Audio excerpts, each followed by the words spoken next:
Alright everyone, we're back with part 2 of the Guardian Legend run-through. We were right here about to go into the first corridor.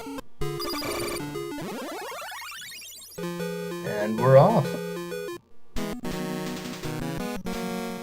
Now this one is going to be kind of an undersea theme. You see a lot of fish-like things and stuff like that. Let me show you what these guys look like. There you go.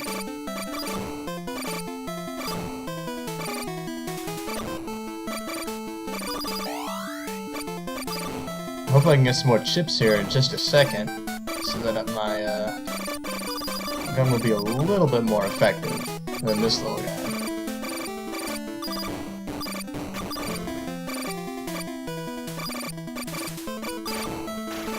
I'm just gonna start throwing a million of these guys at you right here.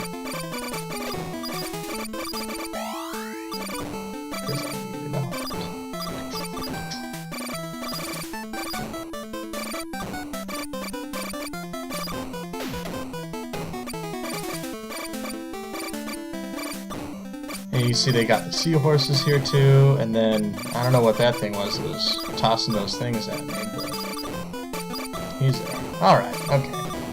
So now we got the 3 shots again.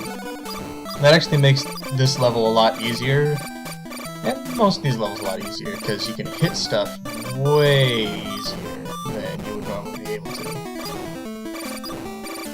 Which that's one of the tricks of, you know, defeating enemies, is being able to hit them with your bullets.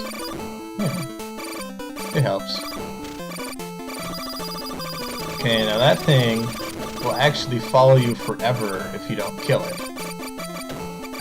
The next one I'll show you a little bit more of that. Because it can actually be pretty annoying, because it'll just follow you and shoot stuff at you and... ugh.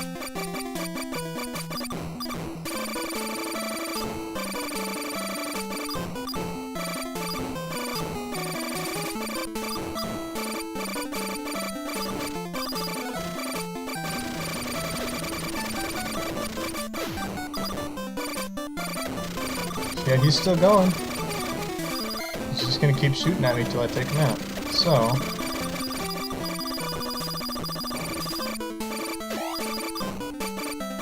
okay, now these things, I'm not really sure what they are. Maybe like manta rays or something that are red.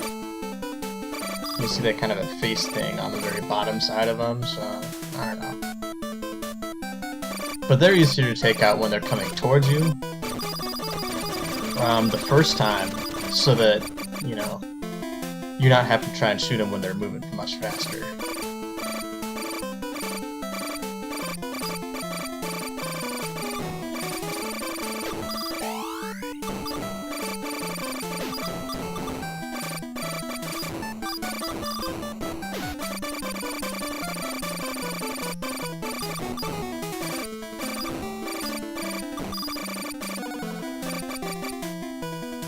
Okay, so now it's boss time.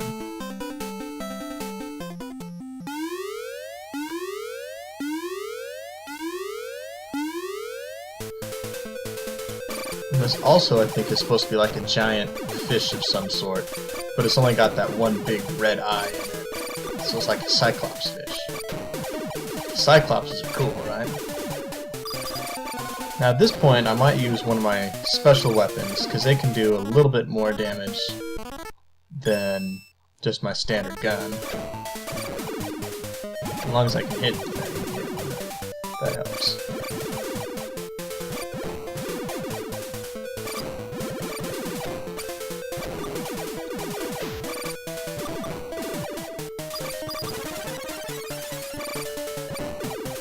Whew, there we go. So this key that it's showing right here, I forgot to explain this last time, but the warp pads that you can find, some of them are locked, and you have to have a certain key to get in them. Matter of fact, the further you get in the game, most of them are locked. It's just kind of an important thing to do. And those you can't open right now until you grab this. Okay? So, this one here is a locked one, and you would need like the banana crescent key to get in there. But I'm actually going to go another way. If you look here on the map, you can see that there are 2 more areas that have opened up on the left side, and that's because we have this key and can now get into them. But I'm going to go down to the southern one first, because I know there's some power-ups that are in there that I want to get before I go to the upper one. Because as soon as you get into this next area, all the enemies are a lot harder and will kill you faster and all kinds of stuff. Here, let's try out our new weapon while we're here. Okay.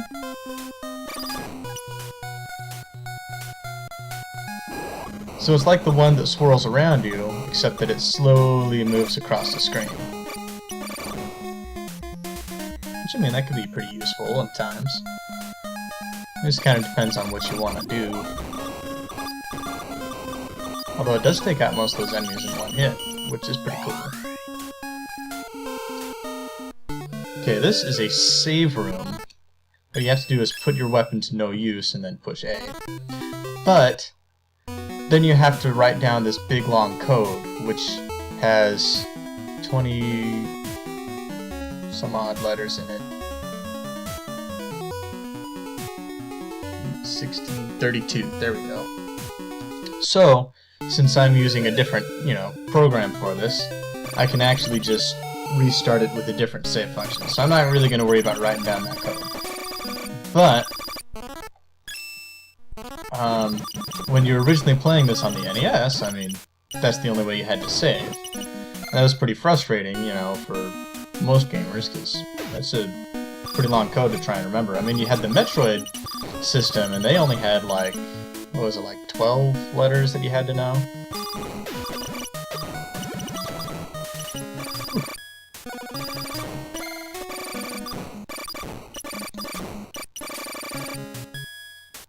So those were some pretty weird ball things. And you see these red ones, they move a lot faster than the lighter orange ones, because they're more eager to kill you, I guess, or something like that. Now this formation of blocks right here shows that in here there's a corridor. But this one, okay, see how it says corridor 12 and the corners here aren't colored like the other one was? It means this is an optional one. You don't actually have to beat that one to progress in the game. But if you do beat it, then it'll give you a power-up. So it's good to do if you're, trying to get as many power-ups as possible. Which, getting as many power-ups as you can makes the game a lot easier. Okay, so here we have a mini-boss. I'm gonna fight this one. It's like a lobstery crab thing. Well, more like just a crab, not a lobster. With, again, the one really big eye in the middle of this head face thing. Yeah, why don't I... Yeah.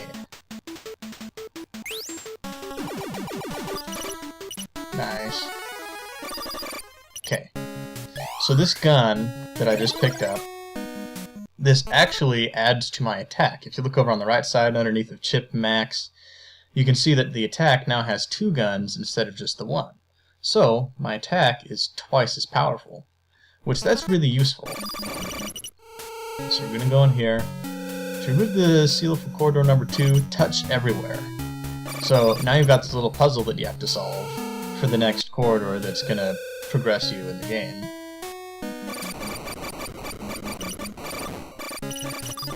So you see that my shots are taking out these enemies faster than they were when I first went through here.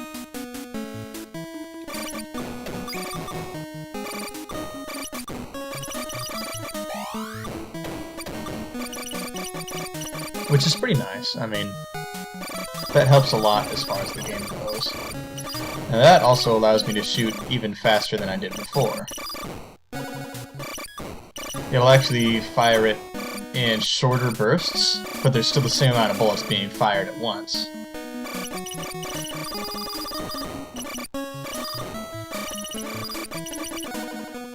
So that giant carrot guy, he's a pain if you don't take him out fast. But, since I have so much firepower at this point, it didn't take very long at all to take him out.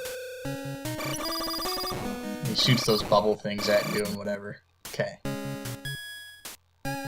Bats. Moth things. Now in here, that spider thing will just burst into like a million of them. And after a while, it can end up filling up the whole screen. If you really want to rack up points, this is a good way to do it. Because if you get like so many points, then your life meter increases. Almost like experience points, but not quite the same.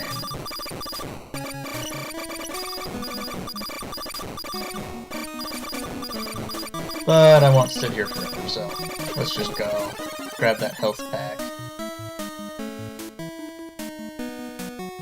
After a while, the spider things do tend to get to the point where you just can't kill them all with just your blaster thing. See, now you can see those bouncy ball things I could take out way faster. So that was nice.